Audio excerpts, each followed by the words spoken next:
제가 이 말을 그건 아니고요. 아니, 선생님 너무 잘하시는데 아니, 말을 강하게 하는 것은 미국에서 오래 살아서가 아니라 미국에서 38년 살았어요. 그게 문제가 아니라 이 문제가 심각하기 때문에. 그러니까 이제 어떤 게 있냐면은 집안에 불이 조그맣게 났을 때는 야, 불 났다, 이거 꺼라, 이렇게 될 수 있지만은 집이 활활 탈 때 불 났어, 이렇게 얘기하면 안 되죠. 소리 높게 소리 질러야 되겠죠. 그 심각한 상황을 얘기해야 되겠죠. 맞습니다. 네, 다시 아까 얘기한 걸로 돌아가자면은 면역 체계는 크게 두 가지가 있어요. 항체를 만들도록 하는. 이제 이 백신이 항체를 만들도록 하는 거를 거기다가 강조하죠. 그리고 다른 하나는 백혈구. 이런 세포 면역이 있어요. 근데 어떤 사람들은 태어날 때부터 항체를 못 만드는 사람이 있어요. 그런 사람 보고 무감마 글로불린 협증이라고 해요. 근데 이런 사람들도 예를 들어 홍역에 걸리면은 보통 사람같이 회복하고 보통 사람같이 면역을 갖게 돼요. 그러니까 이 항체 면역, 이게 그렇게 그것만 강조할 게 아니라는 거죠. 근데 이것만 계속 강조해요. 왜 이게 문제냐면은 항체를 너무 강조하면은 면역체가 균형이 한쪽으로 쏠리게 돼요. 그래서 오히려 면역체가 교란이 돼서 문제가 일어납니다. 이 사모아에서 그 MMR 백신, 그 홍역 백신을 맞고 두 아이가 죽었어요. 두 아이가.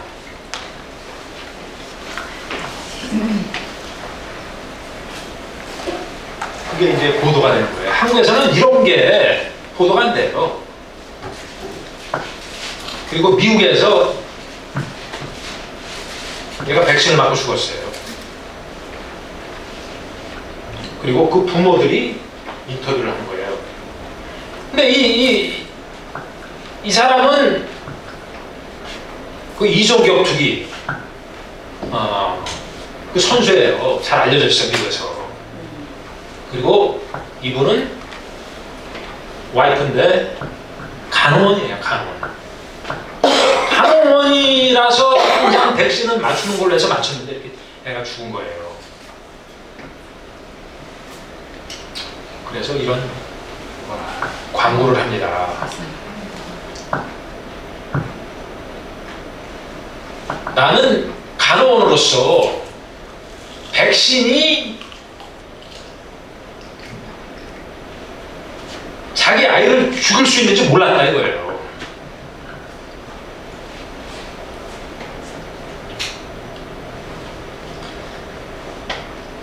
이 애완용 동물, 개나 고양이한테도 백신 다 맞추잖아요. 그렇죠? 그러면 개나 고양이는 백신을 맞고 아무 문제가 없을 것 같아요? 이 개나 고양이가 백신을 맞고 어느 정도 피해를 보니 나타나는 거예요, 이게. 작년에 발표된 논문인데 만 마리의 애완용 동물이 맞췄을 때 이 알레르기 현상이 일어나는 것은 개는 2663마리. 그러니까 거의 한 26%가 일어난다는 얘기예요. 고양이는 좀 더 적고. 그리고 만 마리 중에 그 중에 개는 104마리가 죽고 고양이는 111마리가 죽는 거예요. 그리고 뇌신경에 문제가 일어나는 것은 459마리, 249마리. 왜 이런 걸 개나 고양이한테 맞춰야 할까요?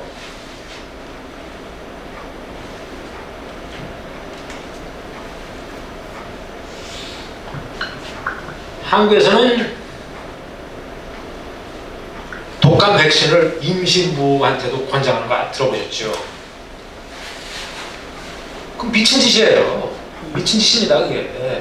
이게 어떤 자료냐면은, 임신부가 독감 백신을 맞으면은 유산이 2.0%가 일어난다는 얘기예요. 아니, 2배가 더 일어난다는 얘기예요. 2배가. 유산이. 근데 작년에 독감 백신을 맞았는데 임신부로서 올해 또 맞잖아요. 그러면 유산이 일어날 가능성이 7.7배가 높아져요. 이런 데이터가 있는데 왜 독감 백신을 맞으라고 권장을 하는 걸까요?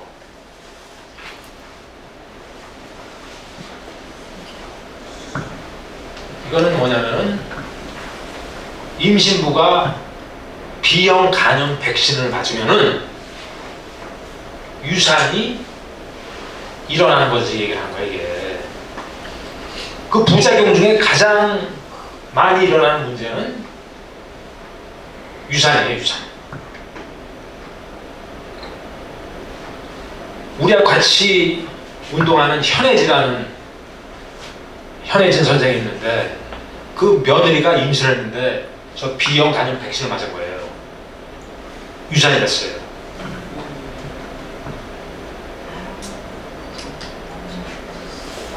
근데 이제 이 B형 간염 백신은 참 웃기는 게 이 B형 간염 바이러스에 감염되지 않으면 전혀 필요하지 않은 거거든요. 근데 그거 상관 안 하고 맞춰요. 의사들이 뭐를 생각하는지 모르겠어요. 그걸 조사를 했대요. 현혜진 그 선생의 며느리가 그 검사를 했더니 B형 간염 바이러스가 없었어요. 그럼에도 불구하고 맞춘 거예요.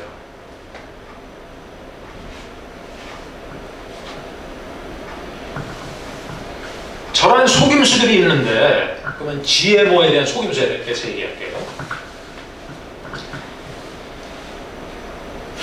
이 논문은 뭐냐면은 GMO 옥수수에 대해서 연구를 했더니 아무 문제가 없다는 거예요. 이 논문에는 뭐를 얘기하냐면 6,006개의 논문을 바탕으로 결론을 내린 거라고 해요. 6,006개.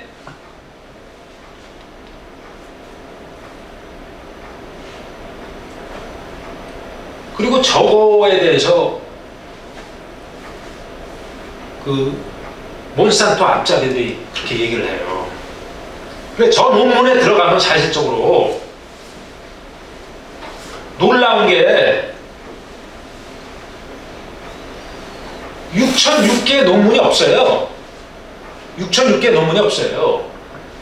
거기 보면 그 논문을 들어가 보면은 여기 이 데이터셋 1, 2, 3, 4, 5에 다 들어가 있다고 해요. 근데 들어가면 그게 없어요. 그 중에 하나 들어가면은 이렇게 이런 게 하나밖에 없어요. 이게.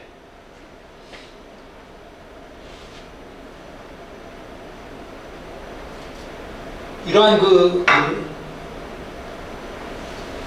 이 참고 문헌이 너무 많을 때는 따로 이렇게 이런 식으로 논문을 집어넣어요. 근데 여기에 총 사용된 논문은 한 80개 정도밖에 안 돼요. 80개 정도밖에 안 되는데 왜 이런 게 필요해요? 이게 속임수예요, 이게.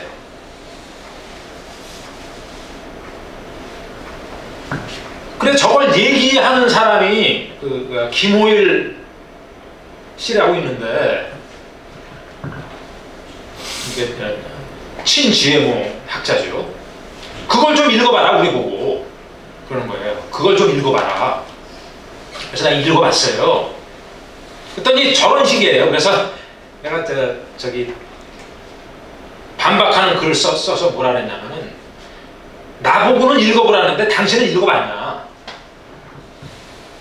그렇게 썼어요. 그랬더니 내가 그 글을 올리고 나서 그 양반이 올린 글을 수정을 했어요. 그걸 다 빼더라고요. 저 논문을 읽어보라 그러는 그 부분을 빼더라고요.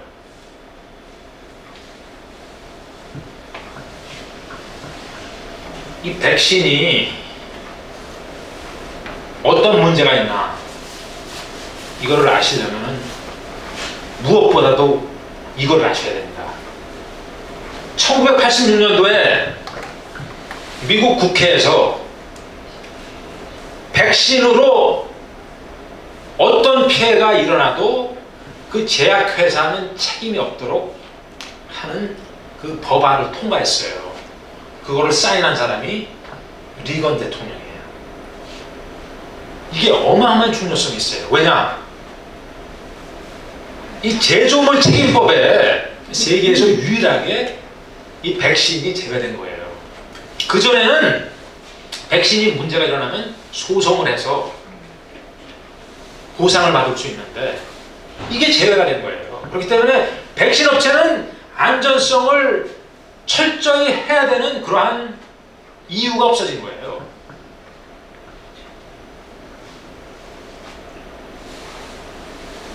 근데 저 방법을 몬산토가 그대로 사용합니다. 2013년에 이 몬산토 제품이 어떤 피해를 줘도 소송을 할 수 없도록 하는 법안이 통과되고 오바마 대통령이 서명한 거 아세요? 근데 저거는 철회됐어요. 저거는 철회됐는데 그보다 더 중요한 백신 보호법은 철회가 안 됐어요. 한국에서는 이런 자료가 없는데 미국에서는 글리포세이트가 가공식품에 어느 정도 함유되어 있나 이게 발표가 돼요. 조사가. 보면은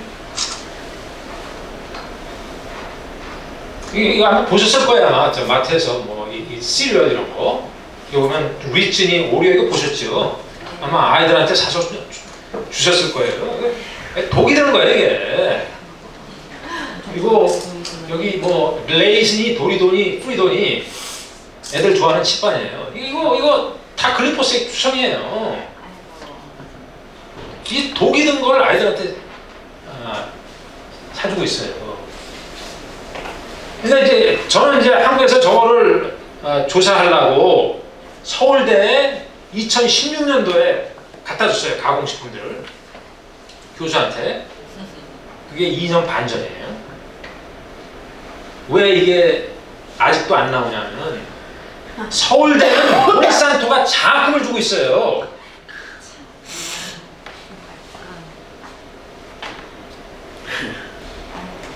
근데 백신에도 저 글리포세이트가 함유되어 있습니다. 여기 보면 MMR 백신에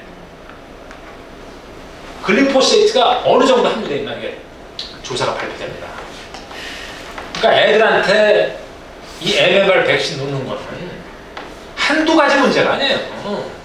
낙태된 인간의 태아세포가 들어가지 않았나?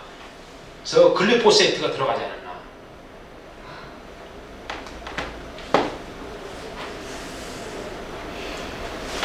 미국의 친-GMO 삼총사라고만 얘기를 하는데 헨리 밀러, 케빈 폴타, 존 엔타인.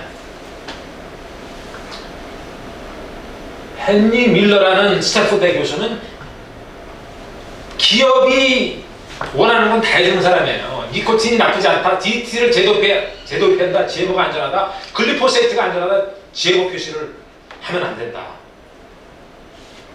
이 양반이에요. 몬산토 앞잡이라는 단어를 쓰죠. 몬산토 창녀라는 단어를 쓰죠. 그리고 이 케빈 폴타라는 플로리다 주립대 교수는 자기가 독립적인 과학자라는 걸 잘 내세우면서 GMO가 안전하다, 글리포세이트가 안전하다고 합니다. 근데 이메일이 세상에 공개됐는데 몬산토로부터 25,000불을 받고 어떤 곳도 사인을 하고 어떤 곳이라도 쓰겠다. 이게 공개가 됐죠.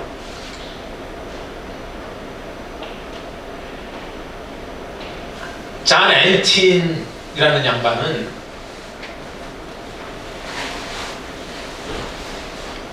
이 아마 가장 가장 바쁘게 이러한 역할을 하고 있어요.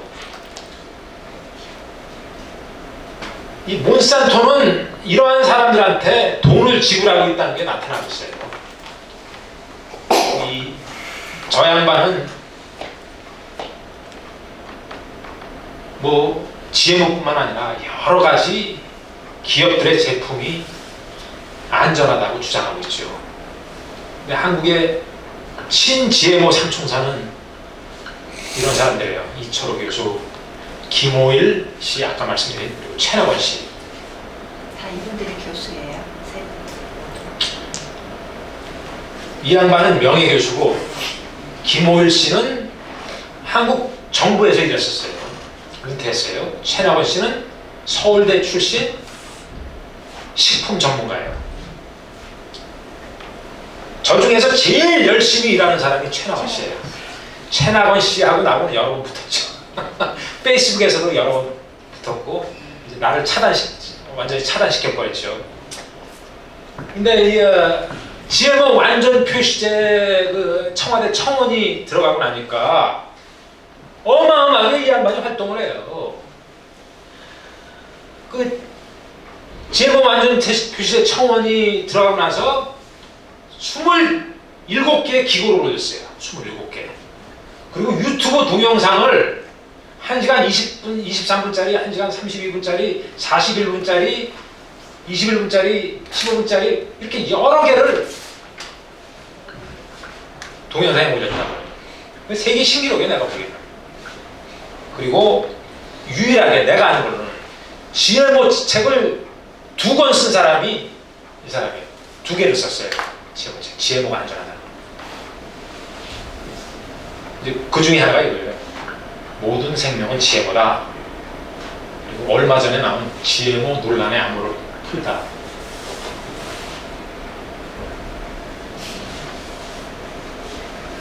그 나오는 내용은 많은 시간과 돈을 들여 철저히 검증을 했다. GMO에 대해서. GMO는 역사상 가장 철저한 검증이 이루어진 작물이다. GMO가 육종이나 기존 작물보다 위험하다는 증거는 어디에도 없다. 근데 사실적으로 최소한 45개의 논문이 GMO의 위험성을 증명했어요. 그 중에 하나가 GMO 콩이 췌장에 피해를 준다는 논문이고, GMO 옥수수가 간과 신장에 피해를 준다는 논문이고, GMO 옥수수가 간에 피해를 준다는 논문이고, GMO가 병리학적과 간에 유전적 피해를 준다는 논문이고, GMO 콩이 간에 노화를 일으킨다는 논문이고, 최나원 씨가 GMO 식용유와 넌 GMO 식용유가 똑같다. 이게 다르다고 얘기하는 건 너무 비과학적이다, 이런 얘기예요. 근데 이 포르투갈에서 발표된 논문은 이 식용유에, GMO 식용유에 DNA가, GMO DNA가 검출됐다는 논문이에요. 그러니까 똑같지가 않은 거예요. 그리고 이 세 양반은 이철호 교수, 문정은 서울대, 이건 현역 교수예요. 그리고 아까 말씀드린 최나원 씨가 글리포세이트는 소금만큼 안전하다고 해요. 소금만큼. 이게 우리 민족의 가장 치명적인 물질인데 이게 소금만큼 안전하다. 이 말은 몬산토가 지난 40년 동안 반복한 거짓입니다.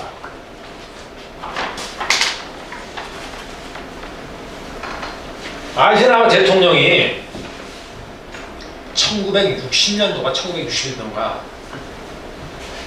대통령 즉위하는 마지막 날 텔레비에서 이 발표를 합니다. 마지막 연설에서 이 군사복합체가 미국을 장악하고 있다는 경고를 해줘요.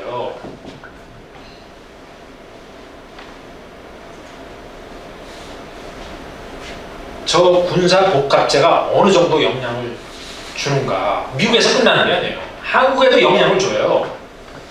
한국은 무기를 지금 78억 불을 수입하고 있어요. 세계 1위예요. 그래서 이게 중앙일보에 나온 기사는 반국가 범죄 수준의 비리를 저질러온 한국의 군산 결탁 세력들은 알게 모르게 미국의 거대 산군 복합체의 이익에 봉사하고 있다. 그래, 한국의 마피아라고 그러잖아요. 예, 군사 마피아. 이게 바로 거기서 나오는 거예요. 근데 그와 마찬가지로 의료 복합체가 있다고 얘기를 해요. 의료 복합체.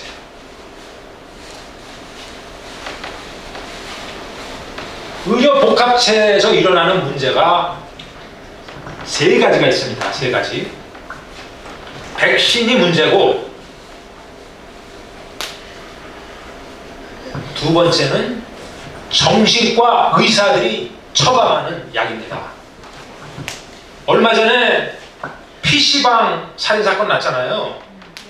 그러니까 언론에서는 걔만 공격해요. 하지만은 외국에서는 그러한 학교에서 총격 사건이라든가 이런 게 거의 다가 항우울제를 복용하고 있는 거예요. 한국에서도 그 PC방 살인 사건에 걔가 10년 동안 항우울제를 복용했어요. 여기 보면은 자기 딸을 칼로 찔러서 죽였어요. 아버지가. 그리고 아버지를 아들이 죽인 거. 그리고 부인을 30번을 칼로 찔러 죽이고 아들을 죽이고, 이런 사람들이 다 이 항우울제를 복용한 사람들이에요. 항우울제를 복용하기 시작하면 뇌가 망가져요.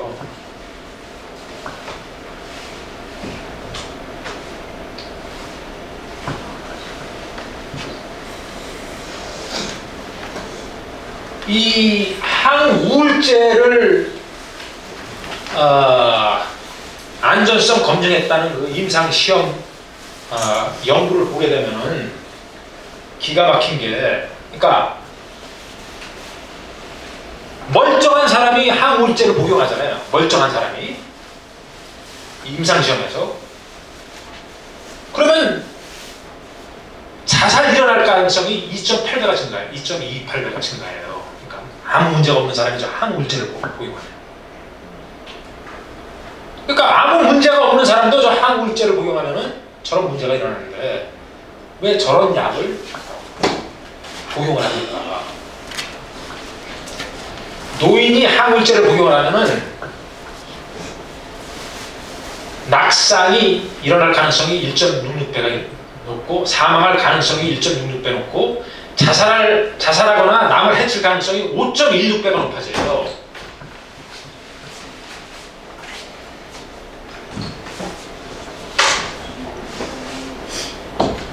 그리고 ADHD. 그 애들이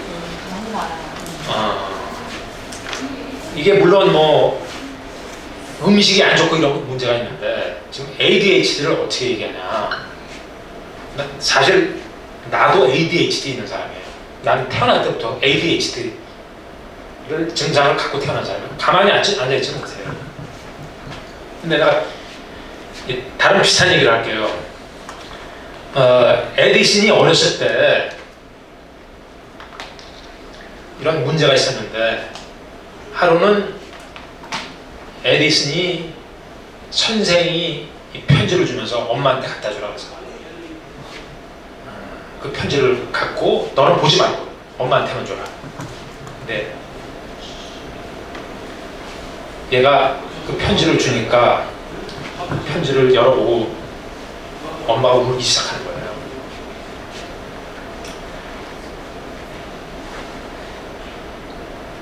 엄마가 뭐라 그러냐면, 너는 너무 뛰어나서 선생이 가르칠 게 없다고 한다. 너는 천재다. 그리고 집에서 얘를, 그러니까 홈스쿨링을 하는 거죠. 근데 나중에 엄마가 돌아가시고 나서 몇 년 후에 그 편지를 보게 돼요. 그 편지는 뭐라고 그랬냐면, 얘는 하도 문제가 많아서 내가 더 이상 가르칠 수 없다. 이런 내용이 있는 거예요. 그러니까 이 엄마는 그 사실을 감추고 오히려 칭찬을 해준 거예요. 만약에 엄마가 편지 내용 그대로 얘기했던 건 어떻게 됐을까요? 너는 너무 문제가 많아서 학교 선생님이 너를 원하지 않는다. 야, 이 자식아. 때렸다. 진짜 에디슨이 나왔습니다.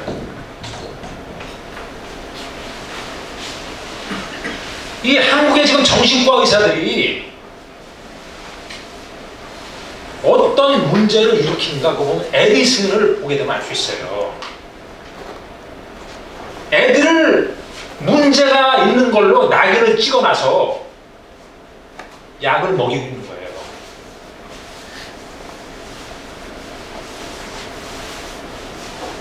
지금 미국에서는 11%의 아이들이 ADHD 증상이 있다고 그러죠.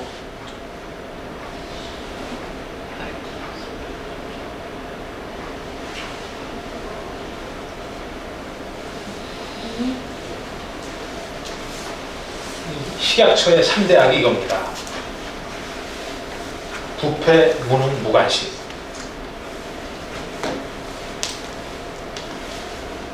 예, 저 강연은 여기까지. 질문 있으신가요?